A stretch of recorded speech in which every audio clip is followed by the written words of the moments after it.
What's going on, guys? Welcome back to my channel. This is Leo's Nerd Talk, and today we're going to be ranking all live action Superman movies. So let's get into that. Hi, my name is Leo, and if you guys like talking about movie, TV show, video game related, or just anything nerdy, you are in the right place. And like I said, today we're going over all the live action Superman movies and ranking them. So without further ado, let's get into the ranking. I know I'm a pretty bit late to this ranking. It's been kind of a up and down week where I didn't have enough time to really sit down and take my time to do this ranking, but it's better late than never. So here we are. I'm excited to do this ranking. I'm excited to get my thoughts out there, and especially with all the controversy of which Superman is better throughout this entire week, people boycotting it, people trying to bring the light back onto the Snyder movies and things like that.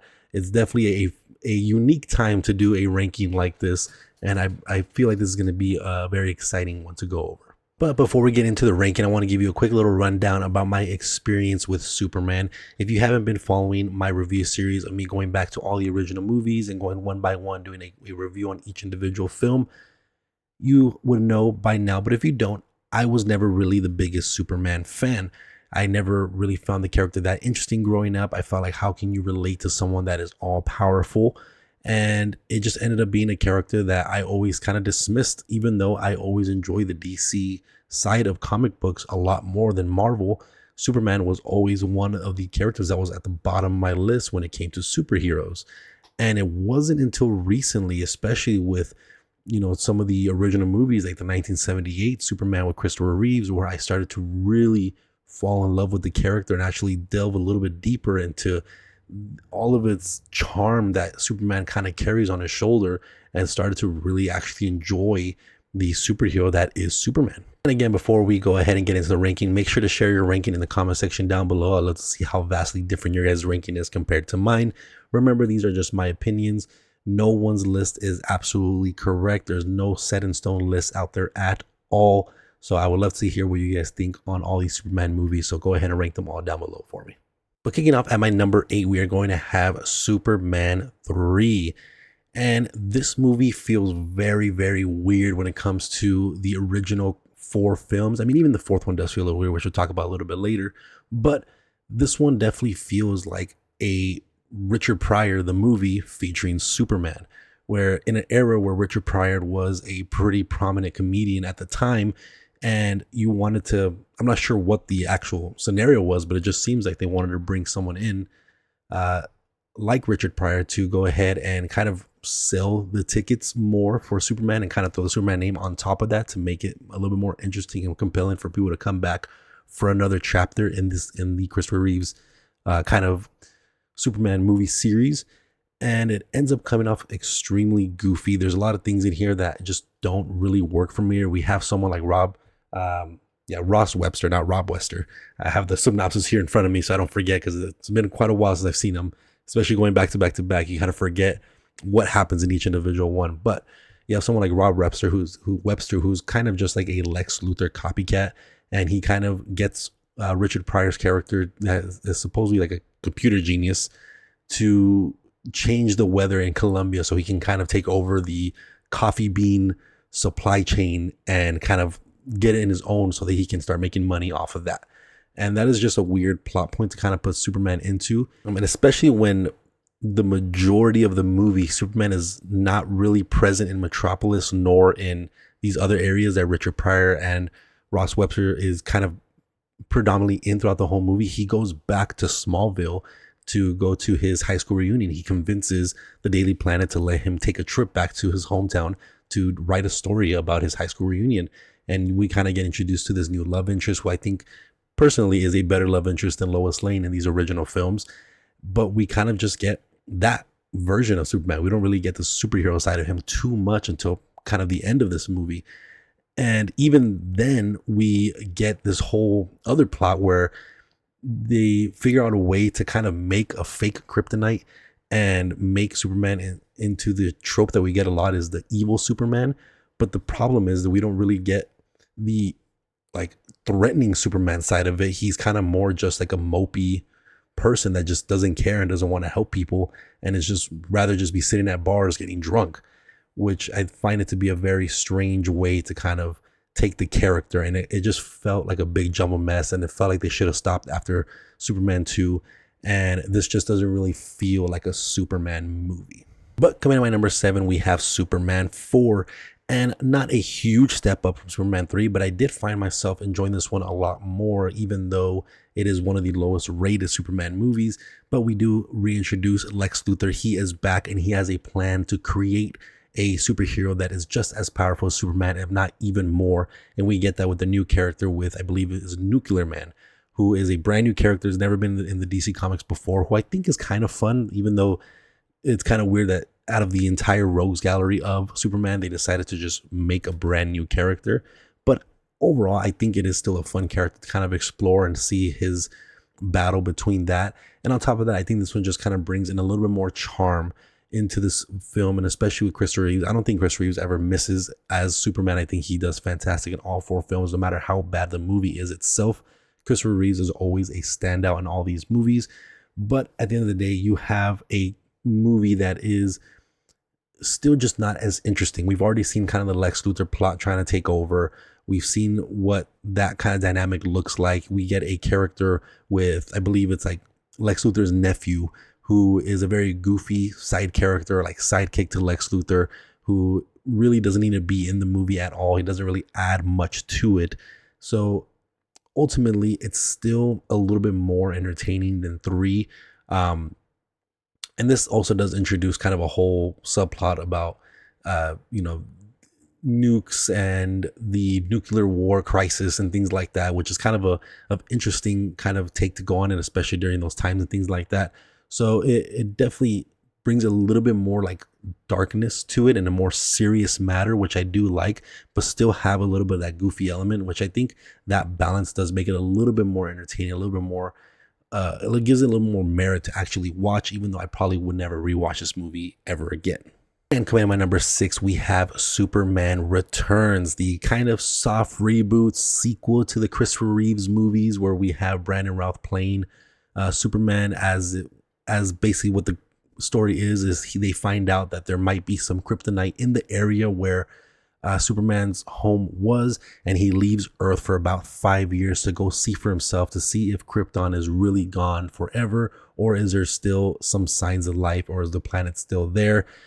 Interesting thing for Superman to do, to kind of just grab his bags and leave for 5 years without kind of any warning or telling anybody anything. He kind of just zooms off into space.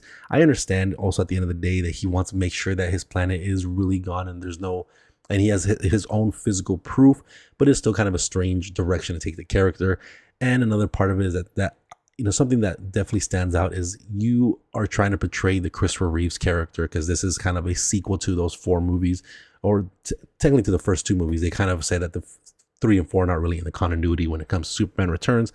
However, you're always going to be in the shadow of Christopher Reeves. Christopher Reeves is one of the greatest Superman characters or persons to portray Superman ever in history.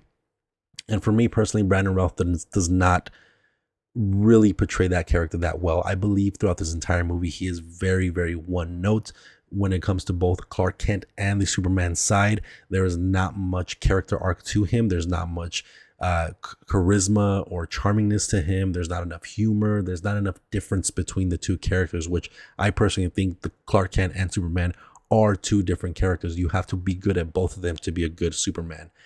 And on top of that, I think just overall the movie is kind of a little boring, kind of slow at a lot of moments. You have a very interesting plot when it comes to Lex Luthor, of him trying to take kryptonite and make his kind of own Fortress of Solitude, or this own land that he can sell himself, that Superman isn't able to get onto because the whole land is made out of kryptonite, which is kind of interesting. But at the end of the day, I don't think it really pays off that well. But without taking so many negatives to it, there are some fun action sequences in this movie, and I cannot lie, the plane sequence is one of the best Superman sequences I've ever seen in my entire life. That is a very, very thrilling, great sequence. I think the CGI does not take away from it, even though you could tell it's pretty CGI heavy. It kind of matches with the film. And then you even have the sequence where the kind of gas pipelines are blowing up all throughout the city, and you have Superman going back and forth through Metropolis, saving this person, stopping the fire over here, catching the Daily Planet statue that's on top of the building. All those moments are very epic, very intense, and you have great moments like that. But unfortunately, they're too spread out apart, where you have so much downtime in the middle where this movie just doesn't feel entertaining. and it's not a movie that you really want to revisit. I'd rather just go back and watch the original Superman movies or the newer ones that are coming up here pretty soon. Point number 5, we have Superman 2. Now let me make it perfectly clear. There is, for me personally, a huge gap between Superman Returns and the bottom 3, I should say, and Superman 2. I believe Superman 2 is a great sequel to the original Superman. We get reintroduced to characters that were in the first movie that were in prison during the kind of judgment section in the beginning of the original film at Krypton, with General Zod and his kind of crew, and his crew being able to escape because of something Superman does during the movie, and it kind of breaks their little pocket dimension, and they're able to come to Earth to try to kill Superman. Now, I like the addition of General Zod. I think General Zod himself in this casting is intimidating at times, but there are moments where I do feel like it's a little too goofy, especially when both of his characters feel like they're just brooding muscles, especially the dude in this kind of squad. He kind of just feels like the dumb muscle, and I don't really like that when it comes to General Zod, who's kind of supposed to be this like mastermind. I don't really think he should have just the muscle in the group. It just doesn't feel right to his kind of characteristics. And I don't really think the action sequences between them two are really that entertaining. This movie definitely shows it's aging quite a bit, and I can't blame it too much. Obviously, it's a pretty old movie, but it does show it's aging quite a bit, and it sticks out, kind of like a sore thumb for me.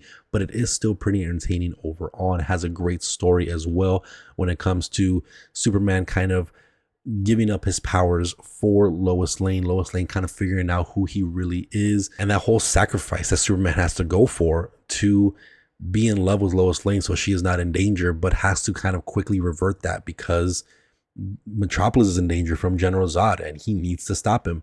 So I think it's a very great sequel. One thing that I liked at first, but over time did kind of bother me, is the reversal of Lois Lane finding out that Superman is Clark Kent. That is something that at first seemed interesting. Like, okay, I get it. Superman doesn't want Lois Lane to be in danger, so he goes ahead and gives her his hypnotizing kiss, I guess, or brainwashing kiss power that he supposedly has in these movies. But I don't like that. I wish we would have gotten more Lois Lane and Clark Kent knowing that he is Superman. But as we've already talked about in the third one, Lois Lane she's pretty much non-existent in the third movie, and we don't get it back into the fourth one. But ultimately, I think it's kind of a weird way they kind of switched that back. I think it would have been better if they kept Lois Lane knowing who Superman was. But ultimately, this movie is still a fantastic film. I think it's beautifully crafted. Christopher Reeves, again, is just amazing in the Superman role, so I can't really knock too much from this one. Not a movie that I would visit too often, but is one that I definitely respect. I think it's a great film, a great Superman film, and is another movie that made me fall in love more with this character. Coming at my number 4, we have Batman versus Superman: Dawn of Justice. And just to be perfectly clear, we are talking about the Ultimate Edition here, because that one definitely fixes a lot of the issues that are in the original theatrical release. But with that being said, this movie is just more so the rewatchability of it that makes this movie a little bit higher than Superman 2.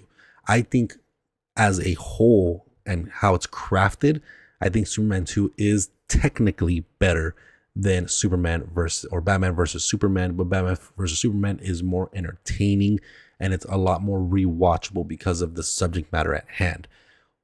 Unfortunately, it's not a great movie. The Ultimate Edition is definitely a lot better than the theatrical release, but this movie just feels too overly convoluted when it came to the plot point that they're kind of putting at hand. We have a Batman who is very battle hardened, someone that is kind of giving up on the whole good Batman version of himself, and is kind of done that he's been doing this Batman thing for so long, and the streets of Gotham are still just polluted with crime, so he's kind of resorting to using guns and actually hurting and torturing people, which I don't think that's a bad way to take the character, but I wish we would have gotten the reason why he got there, right? Where you have a Batman movie that was supposed to be a standalone Batman movie before this one came out, but because of the height of the MCU and all the Avenger movies, they were really trying to rush this one forward and trying to get that team up movie to kind of bring in the box office numbers. and it obviously didn't work. And then again, similar to Superman, I feel like Superman jumps a whole movie. We should have gone in, and from what I know, we should have gotten a Man of Steel 2 before we got into the Batman versus Superman movie. So you have two characters that seemingly are missing the first portion of the movie that was supposed to be told and just getting thrown into this movie very, very rushed. And I don't think the way they would have done, the way they did this is not necessarily bad, just jumping into a story like just like that, because we see that with the James Gunn movie. But it's the fact that they intentionally wanted to do other movies, but they rushed it and went to the team up movie. If this movie was their initial kind of plan, I think it would have been structured better, because they would have known that from the beginning, and they would have led into it a lot easier, a lot better than how it kind of gets led into, where it just feels confusing and it feels like out of nowhere this movie kind of came out, and it just feels very rushed. And then again, I just don't think Zack Snyder's like writing of these characters is really that great. This really gritty, dark nature to it, and it's fun to be in that realm. It's fun to be in that pocket of like the darker Superman, the darker Batman.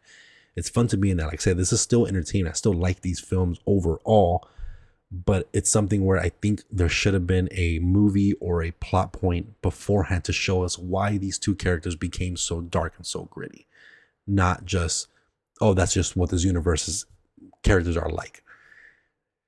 And then ultimately, the whole thing we kind of came to this movie for, Batman versus Superman, ends up being a 10-minute fight with a very, very unsatisfying conclusion, just because both of their mother's name is Martha. So now they're instantly best friends and teammates. That is just kind of unexcusable, in my opinion. That I think there should have been a much more conclusive finale to that battle.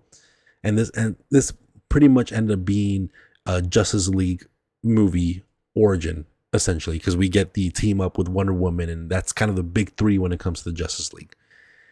So this movie is fun overall.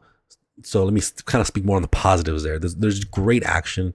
I think Zack Snyder overall is a true visionary and visualizes these shots very, very well. They're very dazzling, very beautiful. He's a great director. And the directing style is good. He visually, I think he does a very great job. But just the way these characters are built, the acting of the characters, the dialogue, all just really falls flat. The thing that brings me into this movie is just the action sequences, like the suit designs, the visuals, all that stuff that's kind of just visually pleasing is what makes this movie just a lot more entertaining than the ones below it. Rounding off the top three, we have Man of Steel. And I know a lot of people are going to say that I'm crazy for putting this at number 3 and not number 2, or not even number 1. But I've said this multiple times already. I was never a big Superman fan. And for a lot of people, this movie was what made them a Superman fan, because they liked that more gritty nature to this movie, a lot more grounded version of the Superman character. When I watched the movie, I was about 13, 14 years old or so at the time, because I think this movie came out 2013 or so. And I still didn't care. I still didn't care about the Superman character. This didn't grab me like the movies I'm going to talk about in a little bit did. And on top of that, we have a Superman that is very gritty, very dark. And again, I'm okay with that in the Superman continuity, because there are comic books and there are situations where Superman is a little bit more gritty and dark. But I wish we would have saw what led him to be this way. Now, how I would have done it if I was Zack Snyder is Man of Steel would have been more of the hopeful nature, a little bit more light, brighter Superman colors and style to the character. And once we get to the fight at the end of this movie with General Zod, and we have the infamous neck crack, and he kills General Zod because he wants to save these people that General Zod's trying to kill, I felt like that should have been the turning point. And that would have led into Batman vs. Superman a lot better, because we saw that sequence. We saw that turning point of the character. But ultimately, we didn't get that. In this universe, Superman's kind of gritty from the start. He's kind of petty. Like we even get that sequence where he gets like the beer thrown at him, and instead of being the bigger man like Superman typically is and just walks away, he completely demolishes this guy's work truck by shoving tree trunks into his car. Like, that is not what Superman would have done. And that is just kind of weird to me that we got this version of Superman so soon. But ultimately, I think Henry Cavill as Clark Kent was kind of missing for me in this movie. He doesn't necessarily, and also the reason too is because he's not trying to hide his identity. Most of this movie, no one knows he's Superman yet, so he doesn't have to pretend to be two different characters. But I do wish we would have got a little bit more of Clark Kent. And then you have this whole relationship with his dad, where his dad is basically telling him, hey, you know what, son, even though you are all powerful and you can save everybody that you possibly would like to, don't. I don't know how people are going to react to you being a superhero or being all powerful. So if a kid's drowning in a bus, or not a kid, a bus full of kids are going to drown because the bus fell into the lake, let it happen. That's weird. That's weird that you know your son is all powerful and he can save anybody that he wants, but you're just telling him sometimes it's better to just let people die. That's kind of a weird turn for that character, and it just feels off for what Superman is. And even to the point where we get the infamous tornado scene where Superman clearly could have saved his dad or his foster dad, whatever you want to call him. And his dad tells him no. And he sacrifices himself and gets killed in a tornado where Superman could have easily just saved him. So you have a very weird structured character. But visually, this movie is great. The action sequences are great. I think General Zod is the best General Zod portrayal. I mean, we've only gotten 2 in live action, at least from what I know of. I don't know if like in Smallville or anything like that we get stuff like General Zod, but in the movies, from what I've seen, this is pretty much the best General Zod portrayal. I think Michael Shannon does a fantastic job and is very, very intimidating and is a great foe to Superman. I absolutely love it. I think it's great. It's great action sequences, great destruction, great visuals. It's a beautifully shot movie. There's no doubt about that. Zack Snyder knows how to shoot a movie for sure. But again, we have characters that I don't really care too much about, dialogue that's very clunky, a love interest in Lois Lane that I feel like just doesn't really feel like a love interest. I don't feel the relationship or the chemistry between the Clark Kent or Henry Cavill and Amy Adams in this movie. So for me, although it's a great Superman movie, there's a lot of flaws, and these flaws stand out to me every time I watch the movie. But again, it's still more entertaining, and it's a easier movie to go back and rewatch than Everything Below. So that's why for me, it's at number 3. But coming up at number 2, we have the original 1978 Superman, the movie with Christopher Reeves. Now, this movie is pretty much almost all positives, where for a lot of these movies, I've been doing a lot of negative stuff to it because for the most part, most of these movies have a lot of negative to it. But Christopher Reeves' Superman, the movie, was for me an absolute masterpiece. Beautifully shot. You have a character in Christopher Reeves as portraying Superman who does a fantastic job. For me, seeing this movie for the first time in 2025, I still could not believe how much I was infatuated with this movie. How much I fell in love with the Superman character because of Christopher Reeves being a 25-year-old in 2025 watching a movie from 1978. Christopher Reeves absolutely blew my mind as Superman. Like, that is the embodiment of Superman.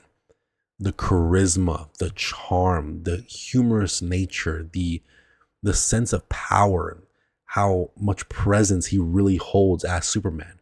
And yes, you can argue he looks a little goofy. The Superman suit isn't as flashy, but it just works. It just works so well. And Christopher Reeves' portrayal of both Clark Kent and Superman is just masterful. The way he's able to switch up even his body language, his voice, the way he looks, how shy he is.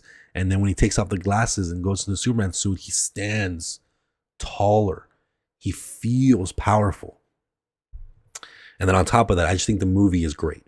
I think all the acting is great. I love the Lois Lane character, the Jimmy Olsen, the Perry Whites, Uh, Everything about this movie for me is it just screams Superman. Like I said, I've never been a big Superman fan, but when James Gunn announced his universe, I wanted to rewatch these movies, and Christopher Reeves made me love this character, and I started to delve into like the comic books and researching and doing all these different things to kind of prepare myself. And I just see why this was so influential to comic book movies, to the movie genre in general, to just comic books as well, on how influential this movie became. This was the quintessential superhero movie, the quintessential comic book movie because of Christopher Reeves, because of the direction, the characters. You cared about these characters from the jump. A great origin story and portrayed very, very well. Great dialogue, great visuals, even though some of it's dated, and it can stand out and can feel a little clunky and kind of throw you off every once in a while. But beyond that, you can just throw that to the back of your head because of the charm that this movie has, that you can kind of forgive all that. This makes you believe in the Superman character, believes in hope and the goodness of people. So while I don't have that much nostalgia for this movie, and I don't see myself really watching this movie that often because of it's a little bit older, I still respect it so much. I still think it's a masterclass of a film and a movie that I do see myself every once in a while going back. It's not one I'm gonna really grab off the shelf all the time when I'm in the Superman mood, but it is an amazing movie. There's no doubt about that. If you've never seen this movie, you absolutely need to watch it because you'll see just the embodiment of Superman. But coming in my number one, here we are. We have James Gunn Superman. And some of you might be saying it's blasphemy, it's recency bias, you're a James Gunn whore, you're a Zack Snyder hater. I don't care, bro. I don't care what you say. You can say whatever the fuck you want. This movie was freaking awesome. David Cornsweet gave me the similar vibes that Christopher Reeves did. He embodied Superman for me. He gave me the hopefulness of this universe, the hopefulness of Superman, made me fall in love with the Superman character even more. This is my now quintessential Superman. I am so excited to see what James Gunn does forward with this movie. A movie that I was very skeptical because of the trailers. Felt like it was so much going on, so many different characters, so over convoluted.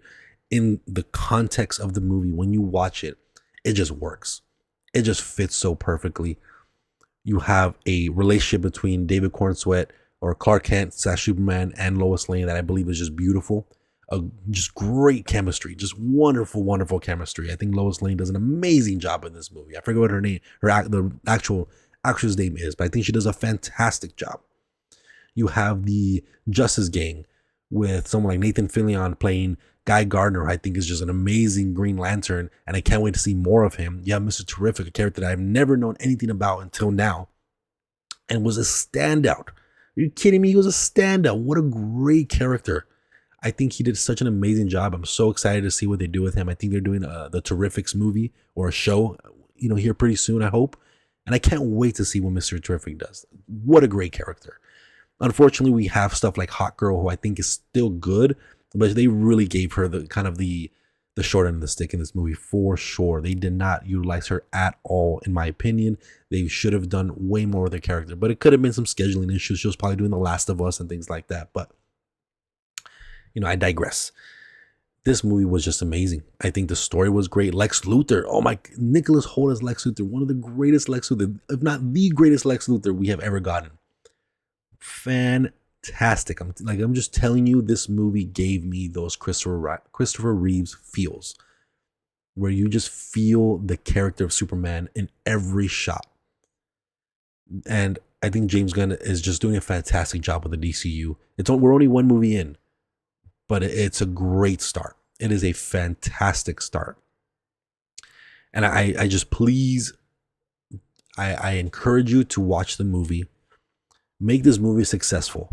Even if you're a James Gunn hater or you're, as they like to call it, a Snyder bro, just go watch it. And if it's not for you, if it's truly not for you, not because you want to hate it just to hate it, but truly not for you, that's okay. You have Man of Steel, you have Christopher Reeves, that's totally fine. But for me, this movie did everything I wanted it to. It met my expectation. I don't think it exceeded it. It definitely met my expectations. And for me, this is my quintessential Superman. This is my Superman movie. And this made me fall in love with the Superman character. And I'm excited to see what they do with this character from here on out. But that is going to be it for this one, guys. Let me know what you guys thought about this ranking in the comment section down below. Make sure to share your ranking as well. I'd love to hear your guys' thoughts, how different your ranking is compared to mine. It's always fun to debate and talk about why we love certain movies and don't like other ones. So make sure to put down your list in the comment section down below. But again, if you guys like talking about movie, TV show, video game related, or just anything nerdy, you are in the right place. Make sure to hit that like and subscribe button. I'll see you guys on the next video. Thank you.